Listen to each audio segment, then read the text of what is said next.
De vous retrouver aujourd'hui parce que je vais vous parler d'un personnage qui me tient particulièrement à cœur et peut-être à vous aussi dans la série des G.I. Joe, un personnage assez important qui a été introduit je pense une année ou 2 années après l'introduction de la série, l'empereur suprême des Cobras, j'ai nommé Serpentor. Alors on est toujours dans la série de chez Hasbro, collection G.I. Joe Classified Series, mais là on arrive sur un produit, on va dire, un peu premium. J'avoue que Hasbro Pulse Europe m'aura fait attendre largement avec ma précommande, puisque j'ai dû attendre plus ou moins 1 année, 1 mois et demi, plus ou moins, là au jour où je vous fais ce reportage. Donc ça a été assez long, mais je suis très content parce que j'ai décidé de faire la précommande et de ne pas me faire arnaquer par les revendeurs sur internet, par les quelques revendeurs qui ont eu cette pièce, puisqu'elle était en précommande aux États-Unis tout d'abord, et ensuite sur Hasbro Pulse Europe. Donc c'est une pièce qui n'est pas vendue dans les boutiques en format normal. C'est une précommande exclusive au site de chez Hasbro. Mais voilà, donc des revendeurs mal intentionnés, comme je m'en doutais, revendent cette figurine à plus de 180 €. C'est autant vous dire plus de 2 fois et demi son prix.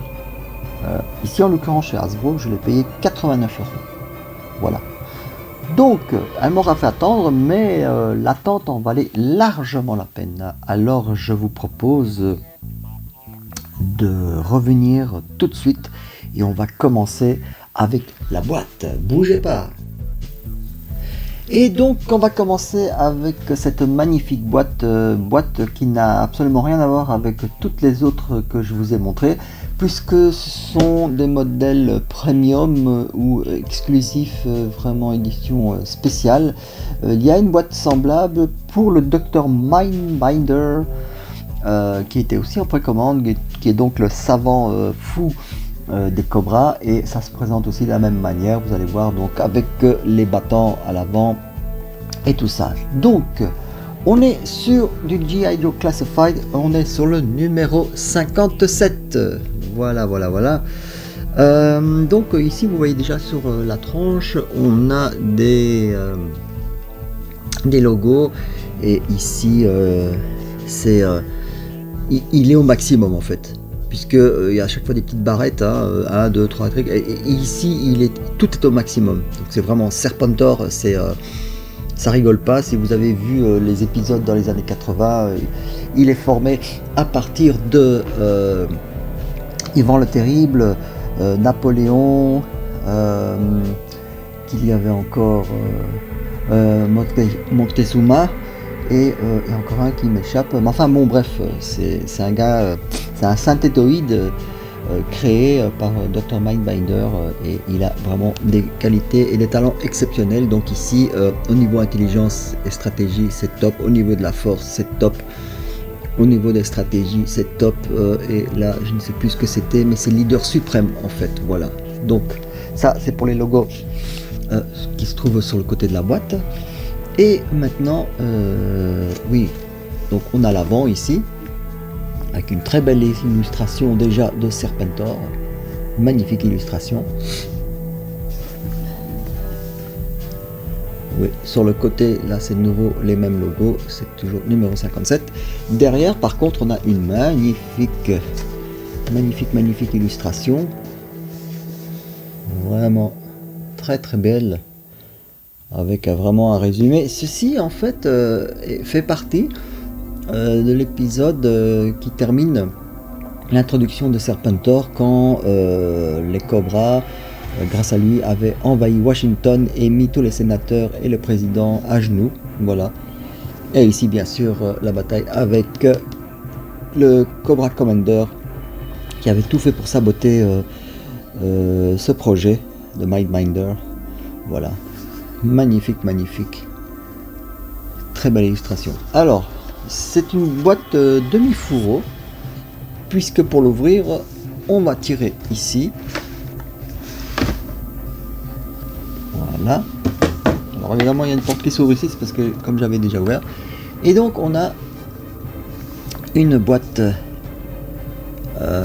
avec deux battants. Et on a ici, en fait, l'ADN, une représentation de ADN spécifique à Serpentor. Ça, c'est le devant.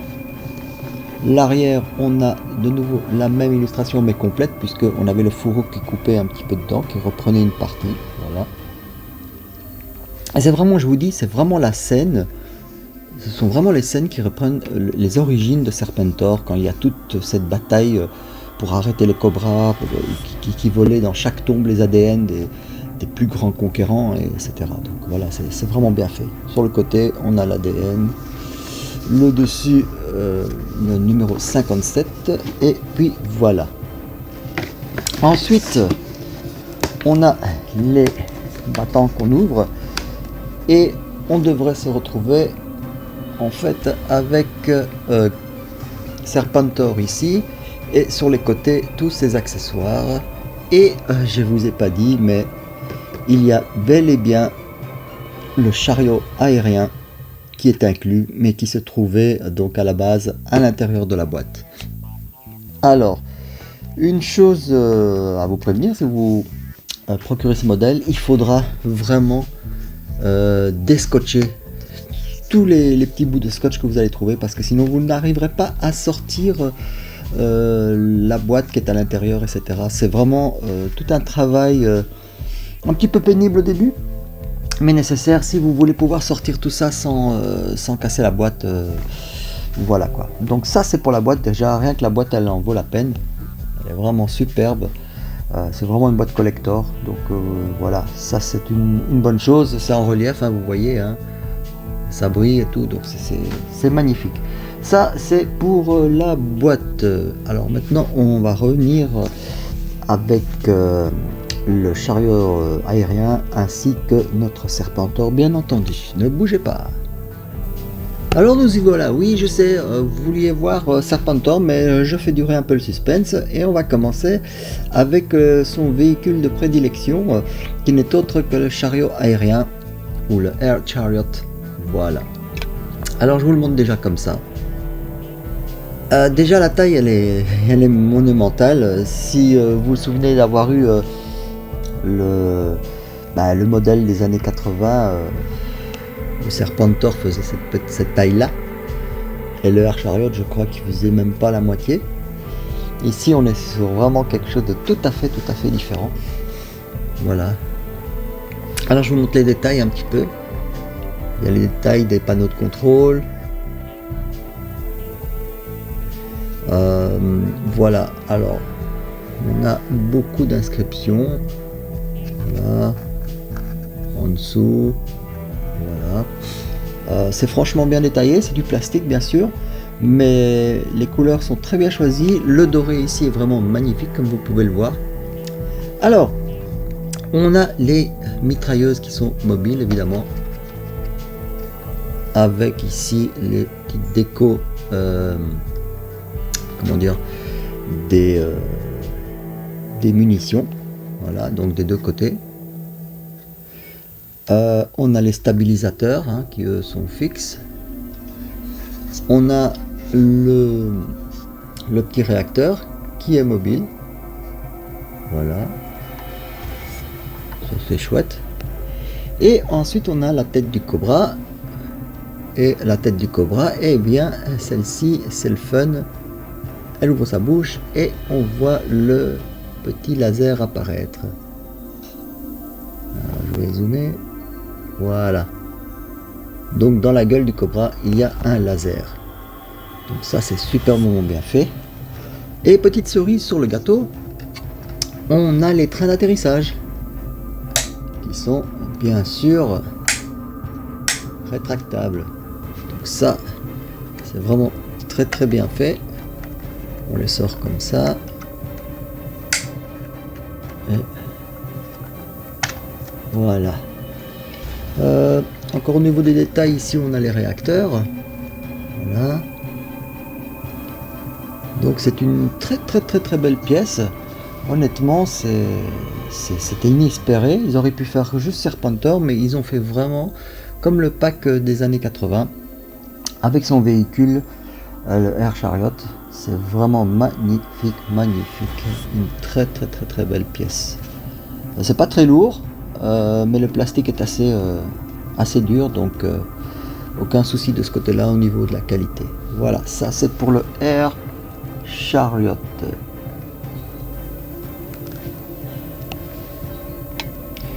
On a aussi un petit mode d'emploi qui venait avec tout ça pour le petit montage assez simplifié du chariot aérien. Voilà, donc ici on fixe, etc. Voilà. Remarquez que on ne spécifie pas que la gueule du Cobra puisse s'ouvrir, mais moi ayant vu une petite fente, j'ai chipoté et effectivement j'ai découvert cette petite surprise. Voilà.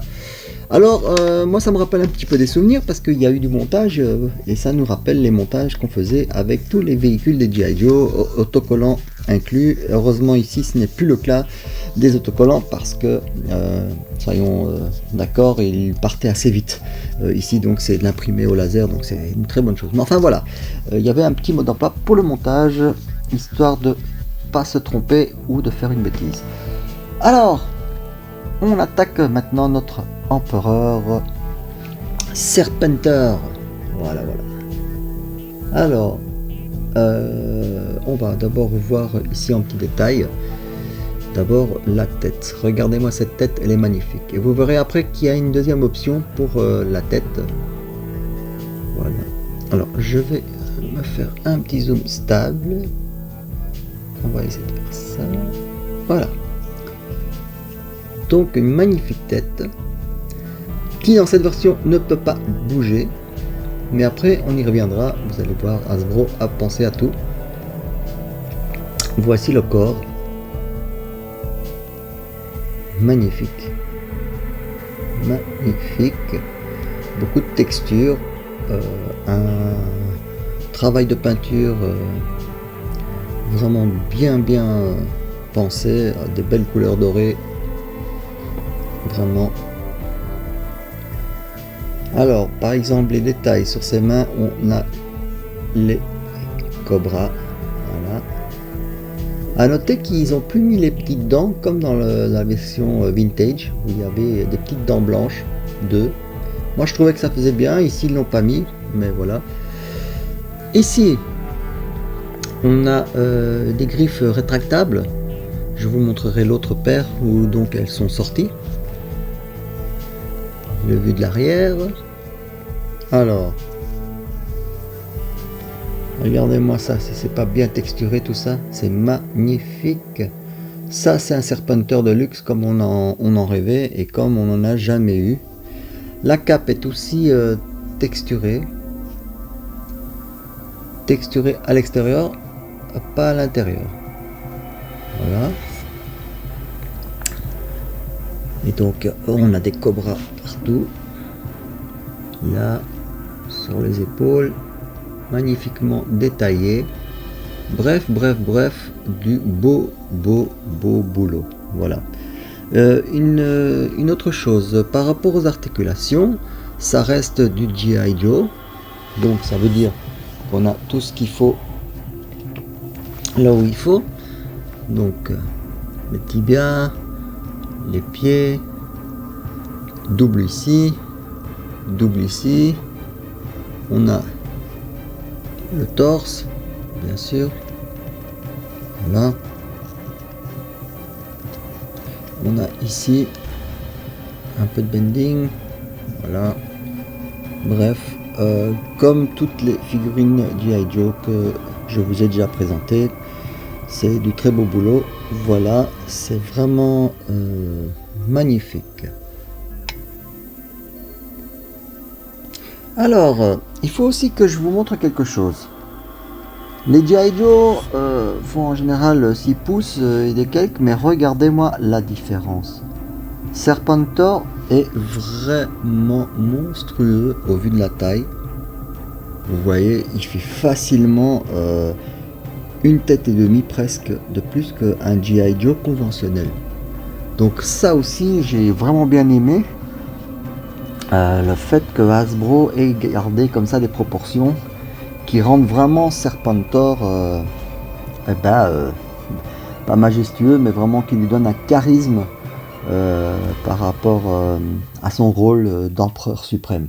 Voilà, ça, et donc vous voyez, c'est vraiment même au niveau des biceps, c'est y a pas photo quoi, c'est l'empereur quoi, hein, il est balèze quoi. Voilà, ça c'est pour vous dire par rapport à la taille.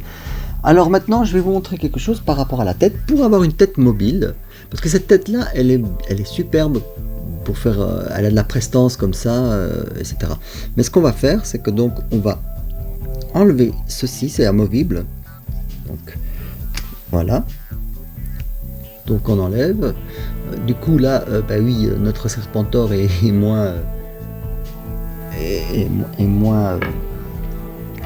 beau, mais voilà, on prend une autre pièce ici, qui est ceci, voilà, c'est toujours le problème de focus, attendez, voilà, je vais faire ça, voilà, donc on a cette pièce ici, qu'on va poser sur la tête de notre empereur,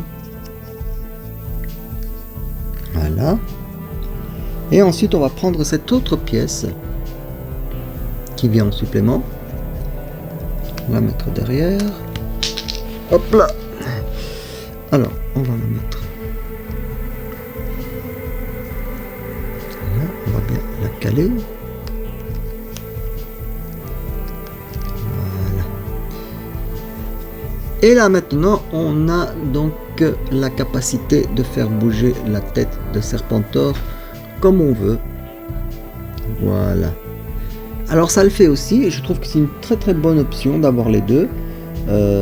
Chacun a un look spécifique, et ça ni l'un ni l'autre est plus beau ou plus moche.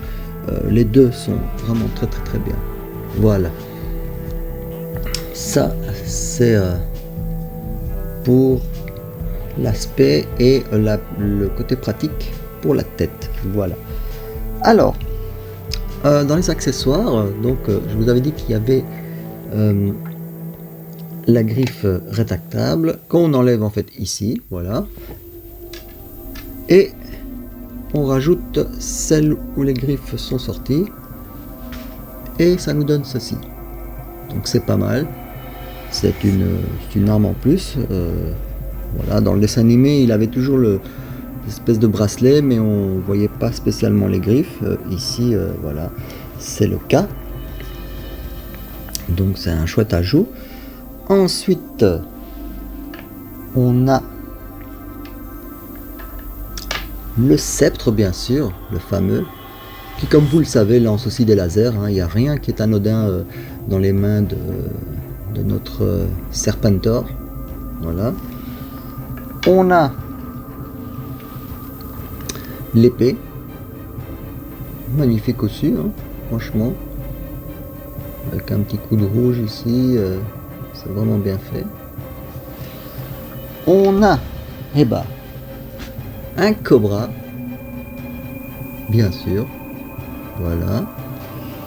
Et on a aussi, et ça c'est vraiment pour les fans qui peuvent s'en rappeler ou qui ont vu le film, on a ceci.